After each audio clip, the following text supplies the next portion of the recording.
மாண்புமிகு அவைத் தலைவர் அவர்களுக்கு நன்றி. இந்த மானிய கோரிக்கையில் எனக்கு பேசுவதற்கு வாய்ப்பளித்த எங்களுடைய கழகத்தின் தலைவர் அவர்களுக்கு, குறிப்பாக என்னுடைய தஞ்சை மாவட்டத்தில் ஒரு விவசாய குடும்பத்தில் சேர்ந்த எனக்கு இந்த வேளாண் மானிய கோரிக்கையில் பேசுவதற்கு வாய்ப்பளித்த தமிழ்நாட்டு முதலமைச்சர், கழக தலைவர்களுக்கு என்னுடைய நெஞ்சார்ந்த நன்றியினை தெரிவித்துக் கொள்கிறேன். நம் இந்திய நாட்டினுடைய முக்கியமான தொழில், முக்கியமான இந்திய நாட்டுடைய முதுகெலும்புன்னு சொன்னால் அது விவசாயம்தான். அதே போலவே நம்முடைய தென்னிந்தியாவில் தமிழ்நாடு ஒரு முக்கிய விவசாய மாநிலமாகும். எங்களுடைய முத்தமிழ் அறிஞர், தமிழ்நாட்டின் முதலமைச்சராக இருந்த தலைவர் கலைஞர் அவர்கள் 1989ஆம் ஆண்டு தன்னுடைய அரசு பதவியேற்றதும் இந்திய மாநிலங்களிலேயே முதல் முறையாக விவசாயத்திற்கு இலவச மின்சாரம் வழங்கும் திட்டத்தை அறிமுகப்படுத்திய மாநிலம் தமிழ்நாடு.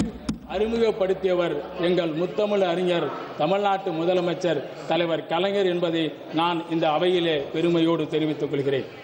அது மட்டுமின்றி தலைவர் கலைஞருடைய அரசு தொடர்ந்து விவசாயிகளுடைய அரசாக விளங்கி வருகிறது. இன்றைக்கு தொடக்க வேளாண்மை கூட்டுறவு வங்கிகளே வட்டி இல்லாத பயிர்க்கடனை இந்தியாவிலே முதல் முறையாக தமிழ்நாட்டில் தான் எங்களுடைய முதலமைச்சர் தலைவர் கலைஞர் அவர்கள் இந்த வட்டி இல்லாத பயிர்க்கடனை கொண்டு வந்தார்.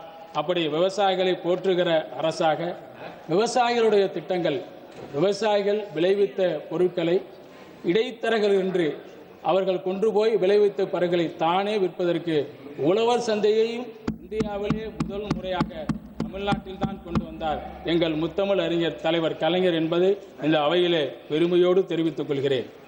முத்தமிழ் அறிஞர் டாக்டர் கலைஞர் வழியில் சிறப்பான ஆட்சி செய்யும் மாண்புமிகு தமிழ்நாட்டின் முதலமைச்சர், திராவிட மாடல் ஆட்சியின் நாயகர் எங்கள் தமிழ்நாட்டு முதலமைச்சர் மு க ஸ்டாலின் அவர்கள் விவசாயத்திற்கென்று தனி பட்ஜெட் தாக்கல் செய்து முன்மாதிரி மாநிலமாக இன்றைக்கு தமிழ்நாட்டை கொண்டு செல்கிற எங்களுடைய தமிழ்நாட்டு முதலமைச்சருக்கும் இன்றைய நேரத்தில் நான் நன்றியை தெரிவித்துக் கொள்கிறேன். இந்த என்டிஏ அரசு பொறுப்பேற்றதிலிருந்து, குறிப்பாக 2015 இருந்து இந்த என்டிஏ அரசு பொறுப்பேற்றதிலிருந்து விவசாயிகள் தொடர் போராட்டங்களையே சந்தித்து வருகிறார்கள்.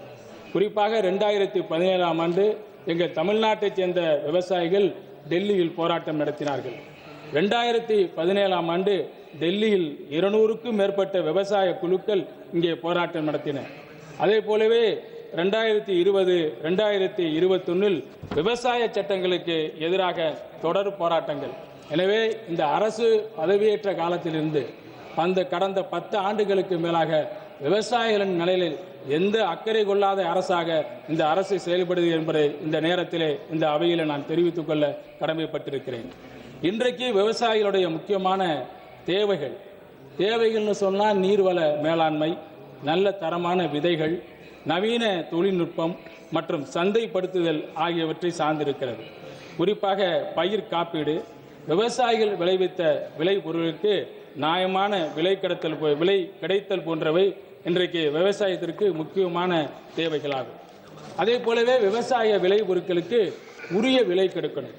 நெல், கரும்பு, சிறு தானியங்கள், பருப்பு வகைகள், எண்ணெய் வித்துக்கள் மற்றும் தோட்டக்கலை பயிர்களை இந்த அரசு ஊக்குவிக்கணும். ஊக்குவிக்கப்போது அதுக்கு உரிய விலையை கொடுக்கணும்னு இந்த ஒன்றிய அரசை நான் கேட்டுக்கொள்கிறேன். அதே போலவே கட்டமைப்பு வசதிகள், அறுவடைக்கு பிந்தைய இழப்புகளை குறைக்க இந்த அரசு நிறைய குளிர்பதன கிடங்குகளையும் மற்றும் மதிப்பு கூட்டு மையங்களையும் அமைப்பது நிச்சயமாக இன்றைக்கு விவசாயிகளுடைய தேவையாகும். இவை தவிர பருத்தி, தேங்காய், மஞ்சள், வாழை போன்ற பணப்பயிர்களுக்கு ஏற்றுமதி வாய்ப்புகளை அதிகரிப்பதும் இன்றைய முக்கிய தேவையாகும். இன்றைய விவசாயிகளுடைய முக்கிய பிரச்சனை நீர் பற்றாக்குறை, பருவகால மாற்றங்கள், கடன் சுமை மற்றும் சந்தை வாய்ப்புகள் இல்லாமை ஆகியவை முக்கிய விவசாய பிரச்சனையாக இன்றைக்கு உள்ளன. இவற்றுக்கு தீர்வாக நுண்ணுயிர் பாசனம், பயிர் காப்பீடு, இயற்கை விவசாயத்தை ஊக்குவித்தல் மற்றும் கூட்டுறவு சந்தைப்படுத்துதல் போன்றன மாநில அரசு, குறிப்பாக எங்கள் தமிழ்நாடு அரசு சிறப்பாக செயல்படுத்தி வருகிறது. அந்த அரசுக்கு இந்த ஒன்றிய அரசு அதிக நிதி ஒதுக்கீடு செய்து ஊக்குவிக்கணும்னு இந்த அரசை நான் கேட்டுக்கொள்கிறேன். அதே போலவே இன்றைக்கு விவசாயிகளுக்கு ஒரு பொருளாதார நெருக்கடி. உற்பத்தி செலவு விவசாயிகளுக்கு தொடர்ந்து அதிகரித்து கொண்டே இருக்கிறது. அதே போலவே அந்த விவசாயிகளுக்கான குறைந்தபட்ச ஆதார விலை MSP கிடைப்பதில் உள்ள சிரமம் நிறைய இருக்கிறதுனால விவசாயிகள் பெரும் கடன் சுமையை சந்திக்கின்றனர். இவற்றை தீர்க்க ஒருங்கிணைந்த விவசாய மேம்பாட்டு திட்டம் செயல்படுத்த வேண்டும் என இந்த அரசை நான் கேட்டுக்கொள்கிறேன். அதே போலவே தமிழ்நாடு அரசு இன்றைக்கு மா, தென்னை மற்றும் சிறுதானிய சாகுபடியை ஊக்குவித்து விவசாயிகளின் வருமானத்தை உயர்த்த பல்வேறு மானியங்களையும் திட்டங்களையும் செயல்படுத்தி வருகிறது. இதற்கு ஒன்றிய அரசு போதுமான நிதியை ஒதுக்கீடு செய்யணும்னு இந்த நேரத்தில் கேட்டுக்கொள்கிறேன். அதே போலவே ஒன்றிய அரசினுடைய விவசாய அமைச்சகத்தின் கீழ் 2 துறைகள் உள்ளது. ஒன்று விவசாயம் மற்றும் விவசாய நலன், மற்றொன்று விவசாய கல்வி மற்றும் விவசாய ஆராய்ச்சிக்கானது. இந்த துறையில பிரதமரின் விவசாயிகள் ஊக்க நிதி திட்டம், பயிர் காப்பீடு திட்டம் உட்பட ஒன்றிய அரசினுடைய திட்டங்கள் செயல்படுத்தப்படுகின்றன. இதுல பிரதமரின் விவசாய ஊக்க நிதி திட்டம் முக்கியமானதுன்னு நீங்க சொல்றீங்க. பாஜக தலைமையிலான இந்த ஒன்றிய அரசு பொறுப்பேற்ற பிறகு 2016 2022 வரைக்கும் விவசாயிகளின் வருவாயை நாங்க ரெட்டிப்பு ஆக்குவோம்னு சொன்னீங்க. ஆனா ரெட்டிப்பு ஆக்கல. இந்த அரசுக்கு அது பெரிய குற்றச்சாட்டா இந்த அவையில நான் வைக்கிறேன். இதே போலவே 2019ஆம் ஆண்டு நம்முடைய பிரதம மந்திரியுடைய விவசாயிகளுடைய ஊக்க நிதி திட்டத்தை நீங்க அறிமுகப்படுத்துறீங்க. இதன் மூலம் ஆண்டு ஒன்றுக்கு 3 தவணையில விவசாயிக்கு 6000 ரூபாய் வழங்குனீங்க. இது முறையா நடக்குதான்னா முறையா நடக்கல. CAG என்னும் மத்திய கணக்கு துறையினர் தான் இந்த அறிக்கையை கொடுத்திருக்கிறாங்க. இந்த திட்டத்தில் மொத்த பயனாளிகள் 35% பேர் இந்த நிதியுதவி பெறுவதற்கு தகுதி அற்றவர்கள்னு நாங்க சொல்லல, உங்க CAG அறிக்கை தான் சொல்லுது. சில இடங்களில் இப்படி தவறாக வழங்கப்பட்ட நிதி உதவி மறுபடியும் நீங்க திரும்ப பெற்றுட்டு இருக்கீங்கிற அந்த திட்டத்தையும் நான் உங்களுக்கு சொல்றேன். மேலும் விவசாயிகளுடைய ஊக்க நிதி திட்டம்னு நிலமத்துள்ள விவசாயிகளுக்கு மட்டுமே இந்த 6000 ரூபாய் கொடுத்துட்டு இருக்கீங்க. 2011ஆம் ஆண்டு கணக்கெட்டின்படி ஏறக்குறைய 5.37 கோடி நிலமற்ற விவசாயிகள் இந்த திட்டத்தின் மூலம் பயனடைய முடியல. மேலும் 2.4 கோடி குத்தகை விவசாயிகள் இந்த திட்டத்தில் பயன்பெற முடியல என்பது இந்த திட்டத்தினுடைய பெருந்துயரம் ஆகும். அதே போலவே இன்னைக்கு இந்த நிலமற்ற விவசாயிகளின் எண்ணிக்கை குறித்து எந்த விதமான கணக்கெடுப்பும் இதுவரையில மேற்கொள்ளல. இது குறித்து சரியான விவரம் இல்லைன்னு இந்த அரசு கூறுது. நிலைமை இப்படி இருக்க ஒன்றிய அரசினுடைய விவசாய நலன் திட்டம் எப்படி வெற்றி அடைய முடியும்னு இந்த அரசை நான் கேட்டுக்கிறேன். நாட்டில் நிலமற்ற விவசாயிகளுடைய எண்ணிக்கை 5.37 கோடி பேர் இருக்காங்க. அடுத்ததாக சொல்றது விவசாயிகளுடைய கடன் அட்டை வாயிலாக வழங்கப்படும் விவசாயிகளுக்கு கடன் வழங்குறீங்க. இந்த விவசாயிகளுக்கு கடன் கொடுத்து நாங்கள் விவசாயிகளுடைய வாழ்க்கையை இங்கே முன்னேற்றீங்கன்னு சொன்னா கூட, ஆனால் விவசாயிகளுடைய நிலைமை சீராகவில்லை. இதே போலவே மற்றொரு குறைபாடு என்னன்னா விவசாய பயிர் காப்பீடு திட்ட செயலாக்கம். நாடாளுமன்ற நிலைக்குழு பரிந்துரைப்படி வானிலை மாற்றம் மற்றும் பாதிப்புகளை கருத்தில் கொண்டு அதிக நிதி ஒதுக்கீடு செய்ய வேணும். ஆனால் ஒன்றிய அரசு அதை செய்ய தவறிச்சு. குறிப்பாக தமிழ்நாட்டிற்கு வெள்ள பாதிப்பு நிவாரணம் வழங்க நிவாரண நிதி கேட்டதற்கு ஒன்றிய அரசு பாராமுகம் காட்டுறது உண்மையிலேயே வருத்தம் அளிக்கிறது.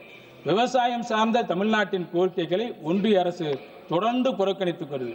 தமிழ்நாட்டிற்கு ஒன்றிய அரசு ஒதுக்கீடு செய்யும் கோதுமை அளவை அதிகரிக்க வேணும்னு இதன் மூலம் நான் இந்த ஒன்றிய அரசை கேட்டுக்கிறேன். அதே போல தமிழ்நாட்டுக்கு வழங்கப்படுற கரசின் மண்ணெண்ணெய் அளவும் அதிகரிக்கணும். மலைப்பகுதியில் வழங்கும் ஒதுக்கீடும் அதிகரிக்க வேணும்னு கேட்டுக்கிட்டு இன்னைக்கு ஈரான்ல போர் நடந்துட்டு இருக்க சூழ்நிலையில இன்னைக்கு நாட்டில் LPG தட்டுப்பாடு. இந்த ஒன்றிய பாஜக அரசினுடைய மோடி அரசினுடைய சாதனை 3 என்னன்னு கேட்டீங்கன்னா, இந்த அரசு பொதுப்பேற்று கருப்பு பணத்தை ஒழிக்கிறேன்னு சொல்லி திடீர்னு ஒரு நாள் இரவு 500 ரூபா 1000 செல்லாதுன்னு அறிவிச்சு மக்களை வங்கிக்கு முன்னாடியும் ATMக்கு முன்னாடியும் நடு ரோட்ல நிக்க வச்சதுதான் இந்த ஒன்றிய பாஜக அரசினுடைய முதல் சாதனை. 2வது சாதனை கொரோனா வந்துச்சு. எல்லா நாடுகள்லயும் கொரோனா வந்தப்ப சிறப்பான தடுப்பூசிகள்லாம் கொண்டு வர வேலையில நம்ம மோடி ஐயா சொன்னாங்க, எல்லாரும் வீட்டில் விளக்கேற்றி கைத்தட்டுங்கன்னு சொன்னாங்க. அப்ப ஊசிகளுக்கு கொரோனா தடுப்பூசிகளுக்கு மக்கள் நடு ரோட்ல நிக்கிற அவலத்தை ஏற்படுத்திருக்கீங்க. இன்றைக்கு LPGயை நடு ரோட்டில் கேட்கிற அவலத்தை இந்த மோடி அரசு ஏற்படுத்தியிருக்கு. ஈரான் போர் நடைபெறுகிற இந்த நிலையில் எல்பிஜி மட்டும் இல்ல உர தட்டுப்பாடும் ஏற்படுதுங்கிறத இந்த நேரத்தில் தெரிவித்து இந்த 100 நாள் வேலை திட்டம் இன்னைக்கு விவசாய பகுதிகளுக்கு இந்த 100 நாள் வேலை திட்டம் ரொம்ப முக்கியமானது. அதை பேரை மாத்தினீங்க. அதுபடி 100 நாள்னா 100 நாள் வேலையும் நடக்கல. தமிழக ஒவ்வொரு ஒன்றிய அரசின் பங்கு 60-40 மாத்திருக்கீங்க. 40% மாநில அரசின் பங்கை சொல்லி மாநிலங்களுக்கு கூடுதல் சுமை ஏற்படுத்தியிருக்கிற இந்த ஒன்றிய அரசை நான் கண்டித்து விடைபெறுகிறேன். நன்றி.